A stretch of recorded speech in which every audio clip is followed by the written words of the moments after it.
good evening, whenever you guys are listening. Um, First thing very noticeable about this video, Sam is not with me right now, and that is why I'm doing this video. Actually, is to just sort of make an announcement about the channel and why this video is going up and all that stuff. So Sam and I were planning on doing an episode today, and today is Tuesday, December 28th. And we were going to release an episode on December 30th, which would be Thursday. Sam is actually in California right now. He's not in Washington. But where he's at right now, it's currently snowing, right? And he has absolutely no power. So there's no way that we could film an episode. But we wanted to put something out, just a quick little 3 to 5 minute thing, just to give a little update on what's going on and all that other stuff. Say Merry Christmas, Happy New Year, all that good stuff. And then just also do a little tiny blurb about week 16 and then going into week 17. So just an update on what Sam is doing and why he's not here. But since I'm here, I'll do something really quick for everybody, just a short little video. So we had week 16 in the NFL season, and there were... Well, if you go on CBS's Instagram, the quote that they had was, there were a lot of F grades this weekend, and that might be a pretty valid description for what happened. So we'll just run through the scores real quickly. Week 16, the Titans beat the 49ers 20-17, much to Sam's dismay. Don't know how they lost that game. I really thought the Niners were going to be making a big playoff push. That was a shocking loss. I know the Titans are good, but that was a bit surprising. If Baker Mayfield played even average, it wouldn't be a stretch to say that the Browns might have beaten the Packers, but they lose because Baker Mayfield did not have a very good game. It was 21 for 36, 222 yards, 2 touchdowns, 4 interceptions. Meanwhile, the man on the other side, probably the current MVP favorite, 24 for 34, 202 yards, 3 touchdowns, no picks. I think he also became the Packers' all-time leading touchdown holder. I don't want to say thrower, but he has the most touchdowns in Packers history by a quarterback now. So congratulations to him. The Colts are looking scary. They beat the Cardinals 22-16, team that is definitely going to be hard to beat come playoff time. The Falcons beat the Lions 20-16. The Rams beat the Vikings 30-23, even though Matthew Stafford did not play particularly well. He was 21 for 37, 197 yards, 1 touchdown, 3 interceptions. If Matthew Stafford plays well during the playoffs, then the Rams are going to be also one of those teams that would be probably, well, it's going to be in the Super Bowl conversation. Maybe not yet right now, I don't think. They still have a little fine-tuning to do, but as long as Matthew Stafford plays well and that defense continues to play well, then watch out for the Rams, especially if the Buccaneers are not healthy. The Jets beat the Jaguars 26-21. The Jets actually get their 4th win of the season. Sam Darnold last year. Zach Wilson had a monster run in that game. If you haven't seen it, it's really impressive. Go back and watch it. The Eagles beat the Giants 34-10. The Bills and Josh Allen beat the Patriots 33-21. What a statement win by the Bills. Josh Allen, 30 for 47, 314 yards, 3 touchdowns, no picks, 33 points, like I said, for the Buffalo Bills over the New England Patriots. Mac Jones, probably one of the few games this season where he really has looked like a rookie.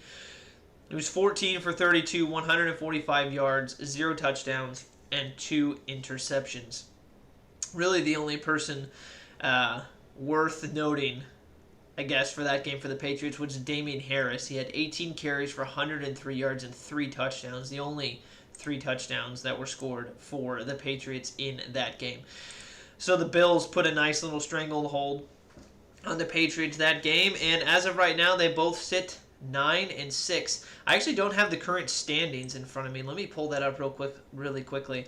So the Bills actually are ahead of the Patriots in the standings for that. So, I mean, they have the clear path to the division title, so we'll see if they can hold that. The Cincinnati Bengals, and it was the Joe Burrow show against the Baltimore Ravens. The Baltimore Ravens only scored 21 points to Cincinnati's 41. Joe Burrow, 37 for 46, very efficient, 525 yards, 4 touchdowns. Not only that, but on the receiving end, T. Higgins, which if you had him on fantasy, you were very happy with his 43 points on the NFL app. T. Higgins, 12 receptions, 194 yards, 2 touchdowns. Jamar Chase, 7 receptions, 125 yards. Tyler Boyd, 3 receptions for 85 yards. Joe Mixon, 6 receptions for 70 yards. Not only that, but Joe Mixon added 18 carries for 65 yards and 1 touchdown. It was a dominating performance by the Cincinnati Bengals. So, and if I look at the standings right now for the Bengals, they are number 1 in their division, and honestly, they should win that division. It shouldn't be a surprise that they win that division. If Baltimore's healthy, then I think they're the better team, but they're not anywhere near healthy. So, the Texans, in a shocker, beat the Chargers. Justin Herbert, 27 for 35, 336 yards, 1 touchdown, but 2 picks. Davis Mills played a very efficient game. 21 for 27, 254 yards, 2 touchdowns. And the Texans beat the Chargers 41-29. If you're a Raider fan, that was nice to see.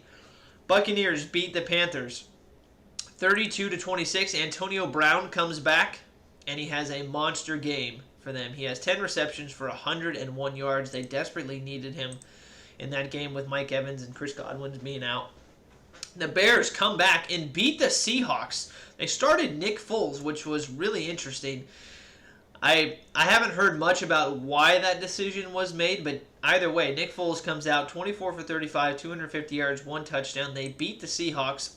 Russell Wilson was 16 of 27, 181 yards, and had 2 touchdowns. And again, the Bears win 25-24. The Raiders, in a game that they desperately tried to give away and maybe shouldn't have won, they ended up winning 17-13 over the Broncos, and now have put themselves in a really interesting position going forward for the playoff chase. The Chiefs beat the Steelers 36-10. That was an absolute mauling by Kansas City. Maybe the most dangerous team in the AFC right now. I think the Bills would argue that, but we'll see. The Cowboys kind of returned to form a little bit. I was simultaneously looking at Dak's yards and the points for Dallas, trying to figure out which one I wanted to say, and it turned into So we'll start with Dak Prescott's numbers. 28 for 39, 330 yards, 4 touchdowns. 4 touchdowns, and the Dallas Cowboys scored 56 points on the Washington football team. And then the Dolphins beat the Saints 20-3. Actually, the Dolphins become the only team in NFL history to have a 7-game losing streak and a 7-game winning streak, and have put themselves actually as the current 7th seed in the AFC playoffs. So that is your recap for Week 16. The games going forward for Week 17. The Sunday night game is going to be the Giants and the Bears. Sunday morning game, I'm sorry. I was actually thinking it was the Thursday game, but there is no Thursday game, it looks like, at the moment.